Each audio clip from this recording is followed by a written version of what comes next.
آپ اس کے بارے میں کہہ دیں کہ اس طرح ہوا ہے، اس کو کہتے ہیں فیبریکیٹ کرنا، یعنی حقیقت کی بجائے ایک غلط بات پیش کرنا۔ تو ان کا ایک یہ بھی الزام تھا کہ قرآن کو نعوذ باللہ حضور صلی اللہ علیہ وسلم نے گڑھا ہے، اور یہ بات سیرت کی کیا بتاتی ہے کہ آپ امی تھے، آپ ایک امی قوم کے اندر پیدا ہوئے، اور انہوں نے دیکھا، انہوں نے آپ کو سنا کہ آپ نے لکھنا پڑھنا کبھی نہیں کیا تھا۔ اور قرآن پاک میں یہ بات کہیں اور بھی ذکر آئی ہے کہ اگر آپ کسی کتاب کو اس سے پہلے پڑھتے تو یہ لوگ کہتے ہیں کہ آپ نے اس کتاب میں سے چیزیں حاصل کی۔ تو اللہ تعالیٰ نے یہ بھی ریفیوٹ فرما دیا، ام یقولون تقولہ، تو کیا وہ کہتے ہیں کہ قرآن کو نعوذ باللہ حضور صلی اللہ علیہ وسلم نے گھڑا ہے، بلکہ حقیقت یہ ہے کہ وہ ایمان نہیں رکھتے۔ یعنی یہ ان کا ایک الزام ہے اس بات سے بچنے کے لیے کہ وہ ایمان لے آئیں حقیقت کو دیکھ کر، تو وہ ایمان نہیں رکھتے ہیں۔ فَلْيَأْتُوا بِحَدِيثٍ مِثْلِهِ إِن كَانُوا صَادِقِينَ، اگر وہ یہ سمجھتے ہیں کہ نعوذ باللہ قرآن کو حضور پاک صلی اللہ علیہ وسلم نے گڑھا ہے، تو پھر انہیں ایک اس طرح کی بات، حدیث، ہم تو حدیث کہتے ہیں نا کہ ٹریڈیشنلی جو حضور صلی اللہ علیہ وسلم نے فرمایا ہے، لیکن حدیث سے مراد کوئی بھی بات، واقعہ، اور حدیث کا اطلاق قرآن کے اندر بعض اوقات قرآن کے اوپر ہوتا ہے، تو ان کو چاہیے کہ وہ قرآن کی طرح کی کوئی بات جو ہے وہ پیش کریں۔ یہ اللہ نے چیلنج دے دیا ان لوگوں کو کہ جو یہ گمان کرتے تھے کہ نعوذ باللہ حضور پاک صلی اللہ علیہ وسلم نے قرآن کو گھڑا ہے، فیبریکیٹ کیا ہے۔ ان کانوا صادقین، اگر وہ لوگ سچے ہیں۔ اور قرآن کا یہ چیلنج تمام زمانوں کے لیے ہے، قیامت کے لیے ہے۔ ہر دور کے لوگ جو یہ سمجھتے ہیں کہ قرآن is the fabrication of نعوذ باللہ Prophet محمد صلی اللہ علیہ وسلم، then they should bring something equal، اس کے برابر لائیں، لیکن آج تک کوئی اس کا مقابلہ نہیں کر سکا۔ عربوں نے، کچھ لوگوں نے بھونڈی سی کوشش کی، لیکن وہ بہت ہی بیہودہ تھی، بس اس کے اوپر لوگوں نے مذاق اڑایا کہ اس کے اندر کوئی سینس نہیں ہے جو یہ باتیں بنا رہے ہیں۔ تو اللہ تعالیٰ کا یہ قرآن کا جو معجزہ ہے، یہ حضور صلی اللہ علیہ وسلم کی رسالت کا لیونگ میریکل ہے، جو جاری و ساری رہے گا انشاءاللہ قیامت تک، اور اس کا کوئی بھی مقابلہ جو ہے وہ نہیں کر سکتا۔ اگرچہ تمام انسانیت جو ہے وہ اکٹھی ہو جائے، جن اور انسان اور تمام دنیا کے پڑھے لکھے عقل مند دانشور اکٹھے ہو جائے، پھر بھی وہ ایسی چیز نہیں لا سکتے۔ ام خلقوا من غیر شیء ام هم الخالقون، اور اللہ تبارک و تعالیٰ نے یہاں پر ان کو دعوت دی ہے کہ ان کی اوریجن کیا ہے، وہ کس چیز سے پیدا ہوئی ہے، کیا بغیر کسی چیز کے وہ خود پیدا ہوئی ہیں، یا انہوں نے چیزوں کو کریٹ کیا۔ اور کریٹ سے مراد یہاں پر نہیں ہے کہ بھی آپ گلاسز بنا رہے ہیں، موبائل فون انوینٹ کر رہے ہیں۔ کریٹ سے مراد یہ ہے کہ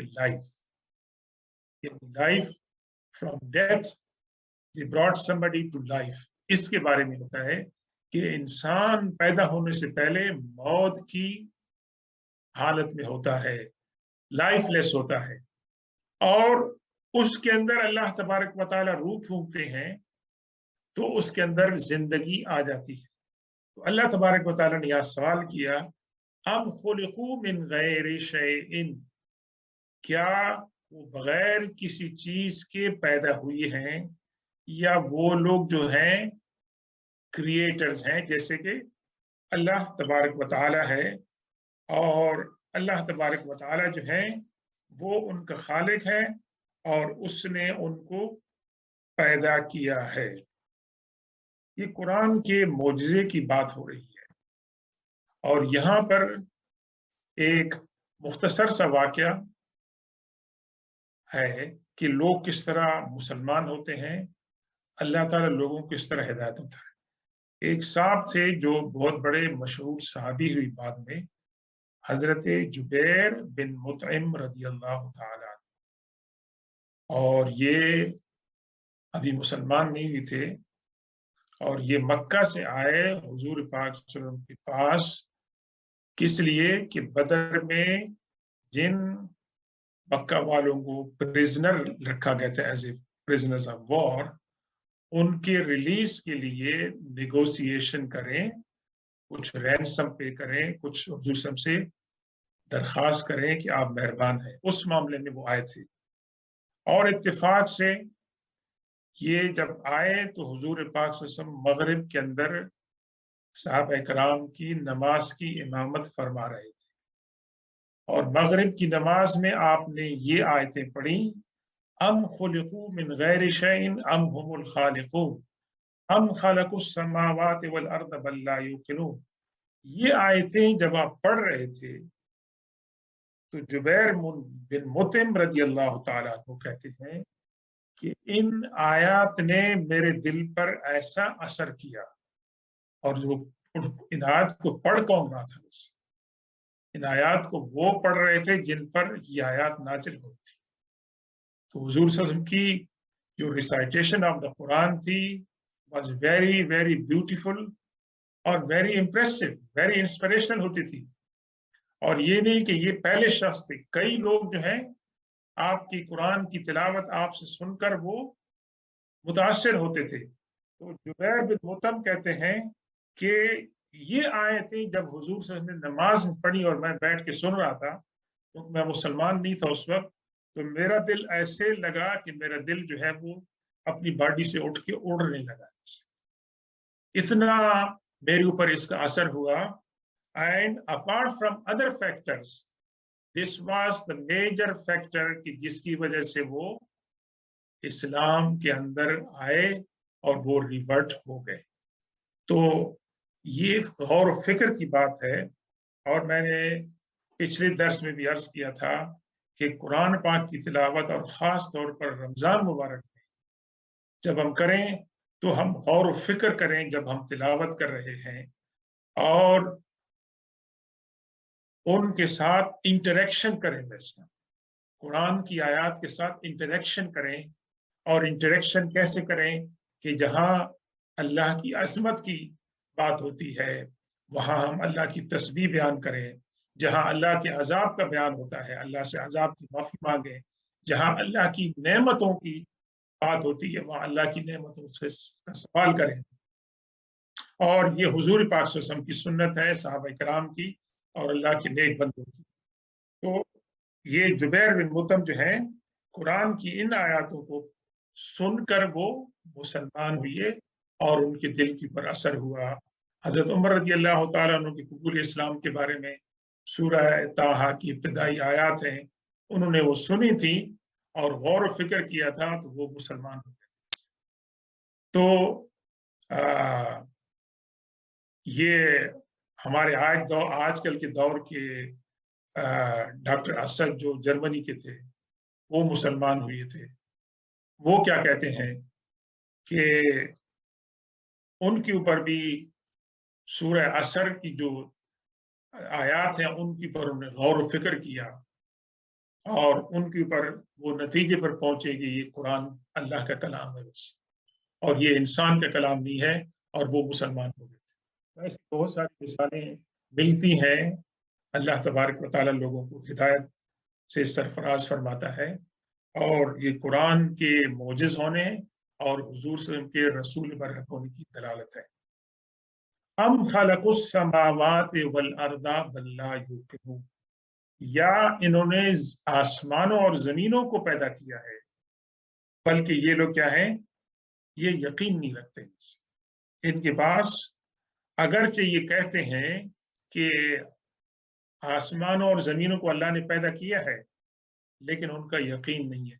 اگر ان کا یقین ہوتا کہ جو ذات آسمانوں اور زمینوں کو پیدا کر سکتی ہے وہ قرآن بھی نازل کر سکتی، اور وہ قرآن کو ایسی چیز سے پیدا فرما سکتی ہے، اور انسان کو جو ہے دوبارہ زندگی عطا فرما سکتے ہیں. اس لیے کیا فرمایا؟ یوقنون، ایک ہے ایمان اور ایک ہے یقین.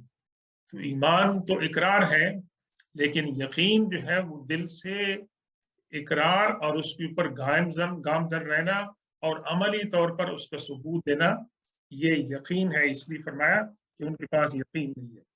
ام عندهم خزائن ربک ام هم المسیطرون، یا ان کے پاس آپ کے رب کے خزانے ہیں. یہ جو اس طرح کی باتیں کر رہے ہیں، کیا ان کے پاس آپ کے رب کے خزانے ہیں؟ اس سے مراد، خزانوں سے مراد یہ نہیں ہے صرف کہ میٹیریل خزانے، بلکہ خزانوں سے مراد یہ ہے کہ اللہ کی جتنی نعمتیں ہیں وہ ان کے پاس ہیں. ام ہم المسیطرون، مسیطر کہتے ہیں somebody who is dominant, who is the one who imposes things، جس کے پاس اتھارٹی ہے اور جو لوگوں کو مجبور کرتا ہے، کمپیل کرتا ہے کہ اس کی باتوں پر وہ عمل کریں اور اس کی باتوں سے کمپلائی کریں. تو مسیطر کے معنی ہیں جو تسلط رکھنے والا ہے. یا تو ان کے پاس اللہ کی رحمت کے خزانے ہیں، یا یہ ہے کہ وہ لوگوں پر ڈومینیشن رکھتے ہیں، اتھارٹی رکھتے ہیں. یہ تمام کے تمام سوالات اور اعتراضات ان کے سامنے پیش کی جا رہے ہیں. پھر کیا فرمایا؟ ام لہم سلم یستمعون فیہ، سلم کہتے ہیں سیڑھیوں کو. جی، آپ ایلیویٹر بھی کہہ سکتے ہیں. ویسے آپ جو مطلب ہے کہ اسٹیئر ہیں ان کو بھی کہتے ہیں. ام لہم سلم، یا ان کے پاس سیڑھیاں ہیں، یستمعون فیہ. اب یہ بات آ گئی ہے کہ جنات جو ہیں وہ آسمان کے قریب جا کر فرشتے جو باتیں تحریر کرتے تھے اس کی آواز کو سن کر وہ گیس لگاتے تھے کہ کیا بات ہے بس، اور وہ آ کے پھر یہ اس کو کاہن کو بتاتے تھے، فارچون ٹیلر کو، اور اس کے اندر وہ اپنا مثالیں لگاتا تھا اور جا کے وہ لوگ ان کے پاس جاتے تھے تو ان کو بتاتا تھا. تو فرمایا کہ کیا ان کے پاس کوئی ایسی سیڑھیاں ہیں کہ اوپر چڑھ کر جا کے وہ فرشتوں کی بات کو سنتے ہیں؟ ان کی بات تو نہیں ہے، ان کے پاس سیڑھیاں تو نہیں ہے.